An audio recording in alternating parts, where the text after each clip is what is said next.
Hey, what is up guys? So a lot of people were arguing in the comment section below over on that Nekroz video that I did previously, and I talked about how expensive the deck was. Now, I got some pictures to share with you guys that we'll get into in just a moment as far as ratios go, but I really want to address a lot of concerns and a lot of things that people were kind of confused on. Now, some of you guys used to know that I used to vend Yu-Gi-Oh! And that was my source of income. That's all I did was sell Yu-Gi-Oh! Cards. So I kind of understand this a little bit better than a lot of you other players, but if I'm ever wrong, feel free to call me out. I will definitely correct myself if I find out that I accidentally made a mistake on something or if I'm wrong. But anyways, let's go ahead and address some of these problems. Now, again, the deck isn't going to stay at $1,000 forever. These are all sneak peek prices, or I guess you could say early release, pre-release prices, however you want to call it. Everything is always going to be expensive in the game of Yu-Gi-Oh! Right when it comes out, and then it always drops in price as basically the game goes on, whether it was spellbooks, whether it was Teledead, whether it was other decks that just become really expensive at the very beginning, and then slowly everything dies off. Like Tour Guide was relatively inexpensive. Well, it started off actually cheaper, but then it jumped up in price, and then it slowly just goes down in price. Now, that's just the way Yu-Gi-Oh! Is as far as a game. You know, anything that's new is always going to be expensive at the start, and then they will actually drop off in price. But I'm going to go ahead and address these set of questions right here, or these comments, and then I'm basically going to help a lot of other players understand this a little bit better. So, the first guy says, I don't know why it'd be $1,000+ if people are most likely going to buy boxes for the set instead of singles on a hype set. Okay, this deck is not hype. I'm sorry, Mr. Anubu, but you are 1000% wrong in this. Even though the OCG does not have Burning Abyss, I mean, you could argue that you can go ahead and summon something and go Tribute for Vanities, but what it comes down to is a lot of people are just main decking things like Smashing Ground just to get rid of, like, you know, single monster targets because they don't want to be locked out of a Djinn stopping them from special summoning.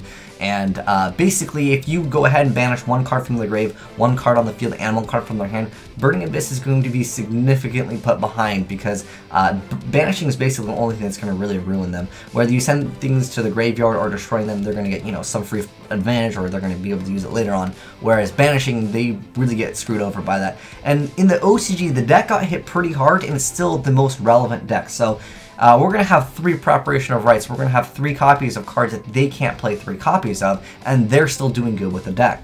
And also, there's better OCG exclusives, I would say, because Nodin is so strong in the game that it really just shows you that even with Nodin out in the game, the Nekroz or the Nekloths are still doing hype set at all. Again, your comment saying it's $1,000+. Again, this is all sneak peek, basically pre-release prices. Like I said, everything will go down in the future. This guy Oscar, he says there's a 9 out of 20 chance of pulling any Nekroz because they're all secret rare, so the chances are high one, unlike the ratio in other sets. First off, I do want to mention, I should have mentioned in the other video, and I apologize for this, but this is going to be like a hidden arsenal set. There are no commons, there's no ultra rares, there's no ultimate rares in the set. It's only supers and it's only secret rares. Now, that doesn't mean everything is printed equally, which I will show you some pictures to get a better understanding of this in just a second. There's things called short prints, which basically mean that they're printing less of these specific cards. Even though it's the same rarity, a common card could be harder to find than a super rare, and it just depends on how short of a short print they actually have in that specific card. And then someone else says that you could buy 2 to 3 boxes, and it's way cheaper than the 6 Samurai.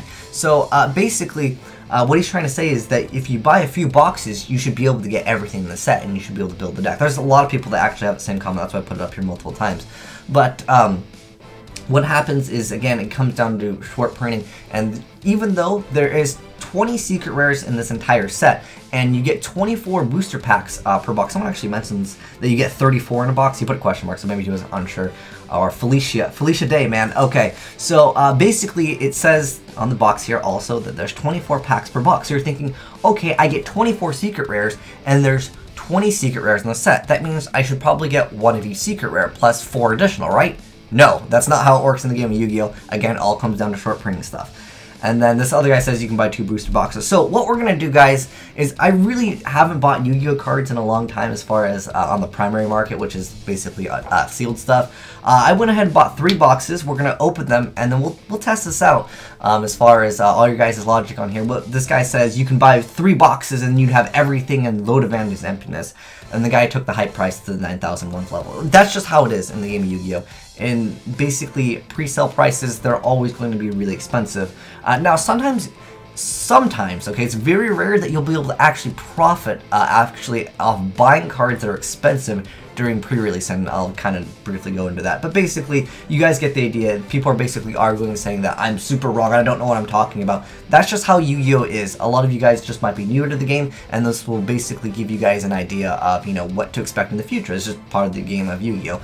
But anyways, what a secret print is, or secret rare, a short print is it, like I said, it's a card that is printed less copies of, even though it's the same rarity. Vanity's Emptiness, $40 common, and it's not necessarily just because the card is good. There are a lot of great commons in the game of Yu-Gi-Oh! That we just need for our decks, like MST. But, I mean, even though MST has had multiple prints, Vanity's Emptiness got a reprint, but the card still stayed expensive, and it's not necessarily just because, like I said, every deck wants to play it, which is partially true. A lot of decks want to play this card, but it's also mostly due to its short print. If it was a common card that everyone would play in a certain specific deck, you know, it could be a lot cheaper because it's a lot more available. Like, let's just take, was it Kagemusha from the Six Samurai? That card never was like a $30 card, even though when Six Samurais had 38, wait man, Six Samurais were played really heavily. And Vanity's Emptiness, I know more decks can use Vanity's Emptiness, but the thing is I'm trying to drive home the idea of a short print, which is they just print less copies of. It's all that it comes down to. Now, a lot of you guys are seeing prices like, okay, over here, this is 3 copies of Brainiac that sold for $80. And they're like, wow, what an idiot. Oh my gosh, that guy's so stupid. When there's things that are listing and that have sold for like $40 for 2 of them. And you're like, wow, this guy is so stupid. Now, I'm not going to bag on this seller specifically. Not saying that this guy is doing it. But a lot of vendors, what they'll do is they'll list cards on eBay for pre-sale because they're going to get in a bunch of boxes. And what they do is they open up all the boxes and then they start filling out their orders. Now, one problem with this is they don't know how scarce some of the cards are. So what will happen is they will refund you the money. So the people that bought this or bought these cards, I've seen a lot of Brainiac stuff for like 20 bucks. I'm like, they are just going to get refunded more than likely. So what happens is some of the vendors, they'll start listing a bunch of stuff for cards that they don't have and for rarities and for quantities that they can't actually fill. So what they will do is they, like I said, they will be able to refund you, but they're always going to favor themselves because if, you know, for whatever reason this card goes up in price, they're just going to cancel your order and just be like, okay, here's a refund. There's a lot of actual sources on here. There's one over here where it says that Trish is 1 copy every 3 boxes and Brainiac is 1 copy every 5 boxes. This is from a sample of 5 cases. And basically on the third source over here is basically a Pojo thread that basically talks all about it. I'll put a link down below in the description box, but it's some guy that opened up 5 cases and he explains everything. That the ratios on this are pretty bad for some of the Nekroz stuff. And he posts the sources over here if you guys want to check it out. Again, I'll put links down below in the description box. But there's one image that's not posted over here. So he goes ahead and posts these 2 over here, which is not the images that you actually want. This one, I'm sorry, I don't remember who exactly sent me this, but this is from a box, and this is all the secret rares that the guy pulled. So remember again, you get 24 secret rares in 1 box, and there's a total of 20 secret rares in the set.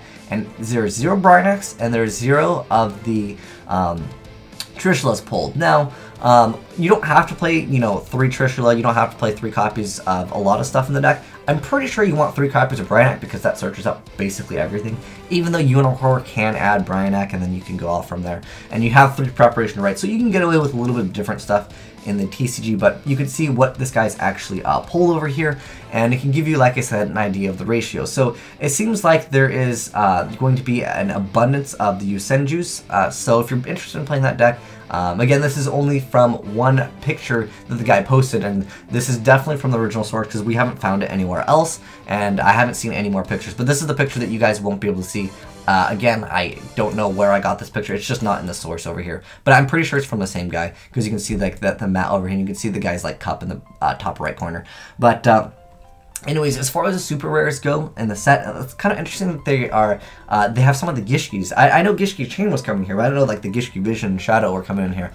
But anyways, it looks like you have a pretty good ratio of the Jins, and it looks like for the super rares, for the most part, you have a pretty good ratio of everything. But I think the card that you guys are most excited about is that Vandy's Emptiness. And again, this is from one box, so he's gotten a playset of preparation rights, he's got a playset of Vandy's and super decrees. That's pretty cool from just one box. So I think that this could be a decent set, and he's got super tankies, so that's kind of cool that he's, and also triple dweller. So it looks like as far as super rares go, you can see that there's an abundance of most of the stuff. It's either pulled out of 2 or 3 over here.